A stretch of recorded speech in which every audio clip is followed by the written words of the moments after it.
Hey guys, Varunate here. How you all doing? So in this video, I'm going to give you my 1 year review of the Samsung Galaxy Note 10 Plus.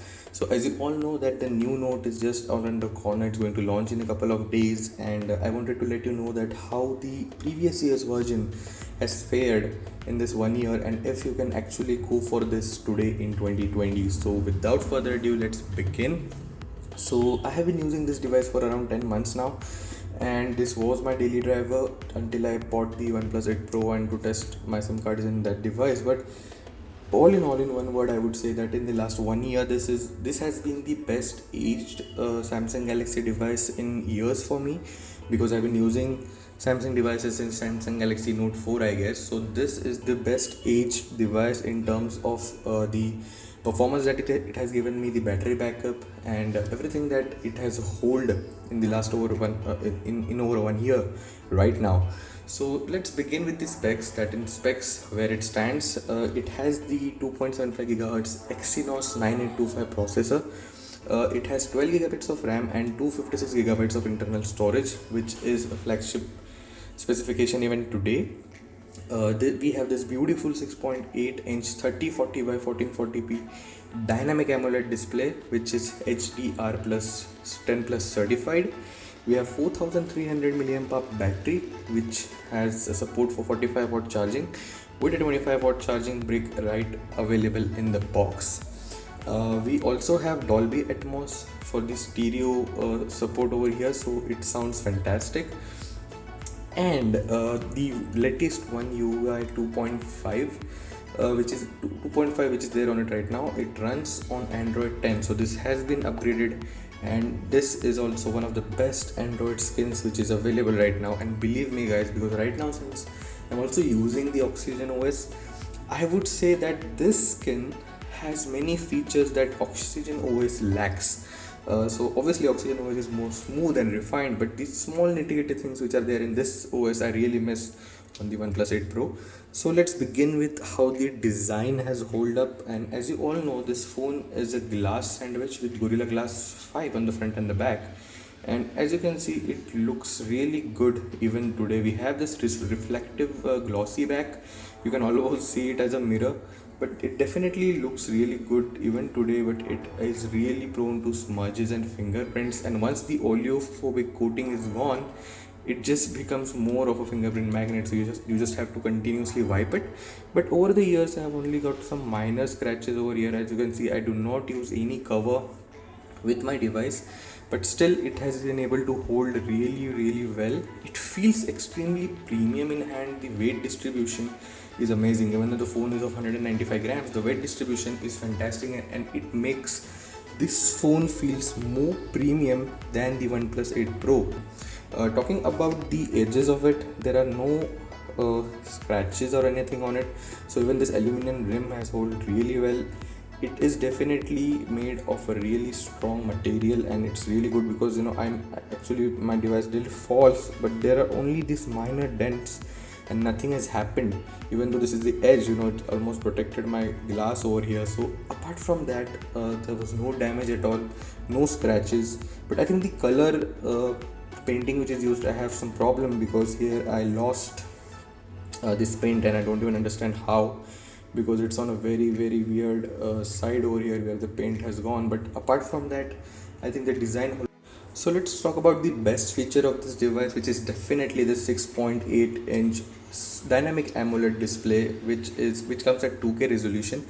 This is the best display which is available in the market right now, because because of sheer combination and optimization that Samsung has done to make this beautiful display. Because there are no problems on it whatsoever. The size is big, yes, but because of that, you get to see these beautiful contents on this big canvas without worrying about anything. It is plenty bright in the outdoors sunlight as well. You will have no issues in seeing whatever is there on the screen, no matter how bright the environment is. It goes pretty low in brightness at night, so that you don't have any problems while surfing the internet at night. And Combined with the stereo effect, which is their Dolby Atmos support, this phone becomes an entertainment beast. So talking about that, when we go into the YouTube, and as we all know, this is an HDR10 plus certified. So I'll just let you hear and see how beautiful this HDR video looks.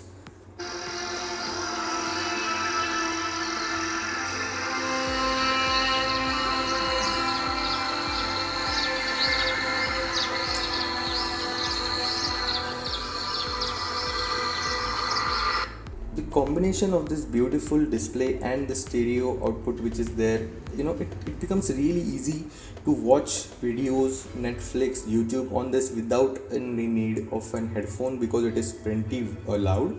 And if you take a look at this punch hole which is there, the refined design where Samsung brought this Infinity O display, it does not bother you because it is still on the edge and more of the focus remains towards the center. So it still does not bother us, and it is really small in size as well.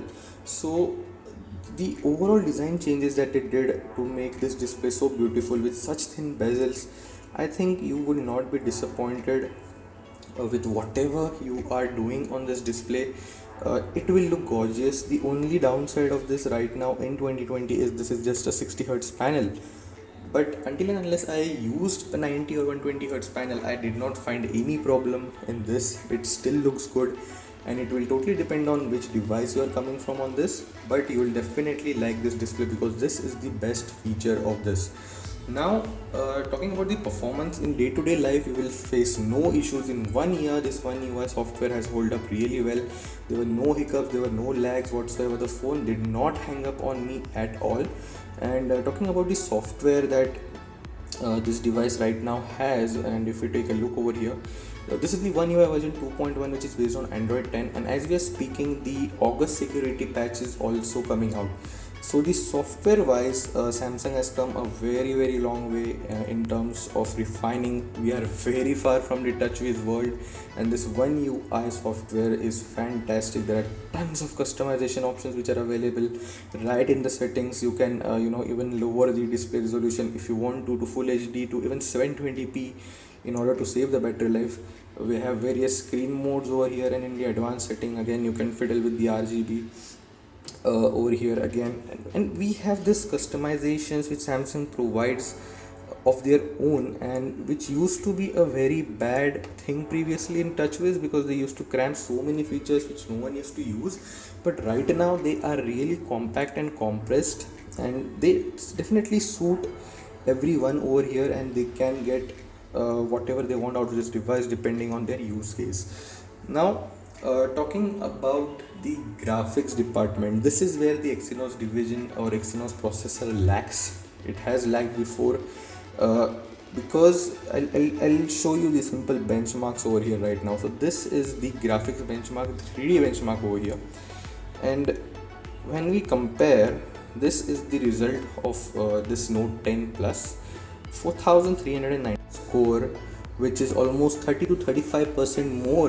than what Exynos has provided. Now that is where everything falls apart for Exynos processors, because in day-to-day tasks you will not feel any problem, but the moment you start playing games which are heavy, you start playing PUBG, after some time this Exynos processor starts to throttle, and you will feel the frame drops on this device, which is not apparent in any Snapdragon variant of this. So because of this, what happens is all the counterparts which are there, they move ahead. So again, as I showed you over here, look at this is this a Snapdragon 855 variant of the Note 10, and this has the score of 5680. Now in this department definitely it matters, because in 3D benchmark it is lacking. It is lacking significantly. Now here you go, when you go in the history of which I did a score over here. In single score we have 808, and in multi-core score it is 2219, which is not that bad, because in single score this device compares to 855 plus, it is more than that, which is really good. But when we go into multi-core performance, that's where it lags. As you can see, there's a clear difference of 20 to 25% between their counterparts. So that is what I want you to keep in mind, that if you're purchasing this device in 2020, there are devices such as OnePlus 70 Pro. To be fair, all the Snapdragon counterparts of this will give you a better graphic performance for gameplay.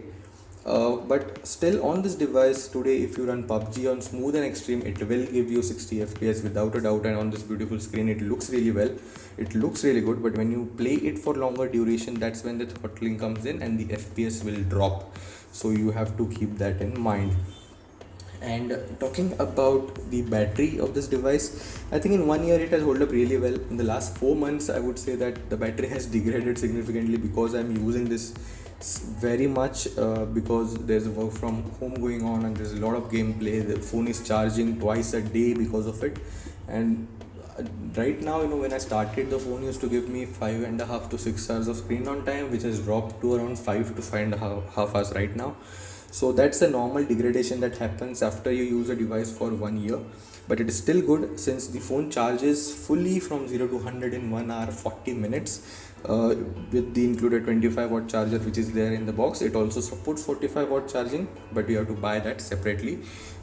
This phone does not have headphone jack. As you all know, this was the first Note where the headphone jack was removed, but I think I have already shifted on the wireless earbuds and everyone is doing that. So even though that was a disappointment for many people, I would say that it's still something we can manage. This phone also has expandable storage via micro SD, so either you can use dual SIM or one SIM and a micro SD card expansion. So you can expand it up to 1 TB, which is massive, and I don't know why you will require this. Now talking about the camera of this device, I think these are really versatile camera setup which is there. This is a triple camera setup.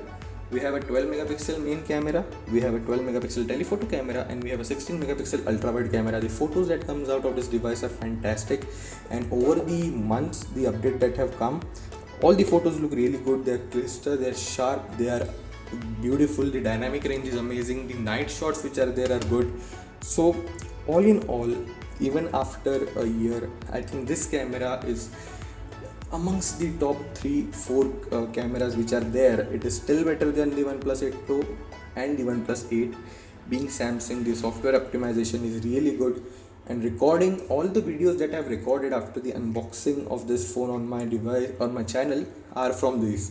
So the video recording front, it can record up to 4K at 60 frames per second, which is amazing. It looks really well.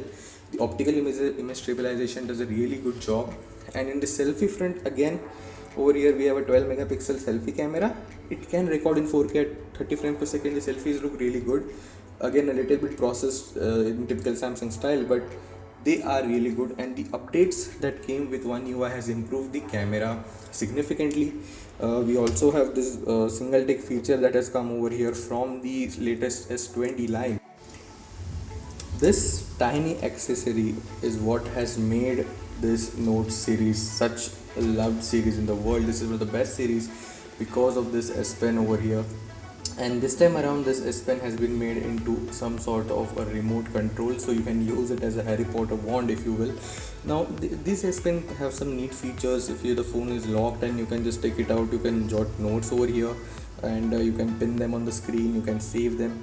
It's really nice, and it's a really good accessory to have if you use it. And that's the thing, many people don't actually use it. Even me, I haven't used it a lot, but it certainly have some features, because of this remote control thing that they have bought. And you can control this device very most important, I would say, or something you can really use is holding this and controlling your camera. So this is definitely one of the best features that is available. And again, from holding the button and moving this around, we can change the camera modes over here. As you can see, now I have turned it into a selfie camera, and clicking it single time, it will take the selfie. And again, these are some different features that this S Pen brings in different applications. We have different features. We can pause a video in YouTube. We can also swipe in the gallery through this. So these are some very basic features. And another features which S Pen was used for is definitely these small features where we can write notes, which is obviously there, where a screen write feature where it takes a screenshot and we can directly write and highlight an area and share it right through this. Now these are really useful for people who are of business mind or productivity and constantly on the go. Even though many people will not use it, having these features helps at times. Such as the smart select feature, we can just select a particular portion over here and take it out, download it and share it. it's really useful for people who have such kind of work. But overall I would say that it's a neat accessory to have. Its presence is really important for this series, because that is how it is differentiated from the S series. But apart from that, I would say it's not really important, because I personally have not used it. Use it really for the first few months, and later on you just don't use it. But it's really handy, all of a sudden you want to swipe and swipe on the screen. So this is really precise, in terms of highlighting. If you want to highlight something, if you're reading something, if you're reading an article, a report, and you want to highlight a particular area, this is really precise. So it gives you that minute control. If you do Photoshop or editing on this phone, on the software and all, you can use this to fiddle around with the sliders and all. These are all the use cases of this S Pen, and it definitely is one of the very most important feature of this device. And that's about it. But still, since not many people have used the open APK that was made by Samsung to use those remote gestures, I don't know how well this will go ahead. So basically this is all that this phone has to offer right now. And since on 5th the next note will be releasing, the price of this will drop. Now the thing that you have to consider over here is, because of the Exynos 9825 processor, the graphic department of this processor still does not compare to the OnePlus 7T, which is devices having 855 plus and above. So we don't know how much price drop this phone will get. Right now it still retails at around 80,000 Indian rupees, which is really high, but I'm hoping that it will drop by around 15,000 rupees in India. So you will get it around 65,000, which still brings it in the territory of OnePlus 8 Pro. So in terms of the processor and the graphics, I would say that OnePlus 8 Pro will definitely beat this device. But when it comes to the brand value, the S Pen, the overall feature set that this phone provides, the excellent cameras which are there on this device, they are still really great. You cannot beat them. One of the best in the market. Superior battery performance, bigger display. Yeah, it's 60 hertz, but it's still better in terms of what it's providing. It is brighter in outdoor environments. Its battery backup is definitely up to the mark, and it will be cheaper than the latest Note and S20 series. And it's better than S20, frankly, because of all the things which are there in S20. There are flaws in that. So this is definitely a better phone. So yeah guys, this was my 1 year review of this device. If you like the video, please give me a thumbs up.